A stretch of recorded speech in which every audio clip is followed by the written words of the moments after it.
Waziri Eugene Wamalwa alizindua jopo hilo na kumteua Mary Himulu kuwa mwenyekiti wa jopo hilo. Aidha, ilibainika wazi kuwa Wakenya milioni 17 hawana maji ya kutosha katika makazi yao. We see great potential in groundwater as a resource, helping Kenya increase access to water for millions of Kenyans who are going without water. Waziri huyo pia aliongezea kwamba maji yaliyochimbwa katika kaunti ya Turkana yanafaa kufanyiwa uchunguzi zaidi ili kuhakikisha kwamba hayana madhara yanapotumiwa. Kwingineko, wanajeshi maji wa Ufaransa walinasa zana za vita katika meli moja iliyokuwa ikielekea nchini Somalia. Wanajeshi hao waliona meli hiyo walipokuwa wakishika doria kwa kutumia ndege katika sehemu za magharibi mwa bara Hindi. Inakisiwa kuwa zana hizo za vita zilikuwa zikielekezwa nchini Somalia kwa kundi la Al-Shabaab.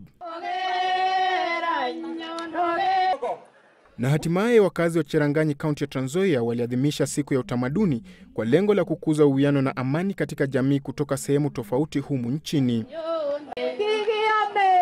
Viongozi wa eneo hilo walihusika pakubwa kuandaa sherehe hiyo. Mwakilishi wa wadi Mkua Munene alisema kuwa sherehe hizo zitakuwa zikiandaliwa kila mwaka. Ushirikiano kama wakaji wa Tunga, uwe Mnandi, uwe Mkipsigis, uwe kabila lolote la Mlui, Mkikuyu, umoja wetu utaweza kufanya hatuwezi kuendelea mbele.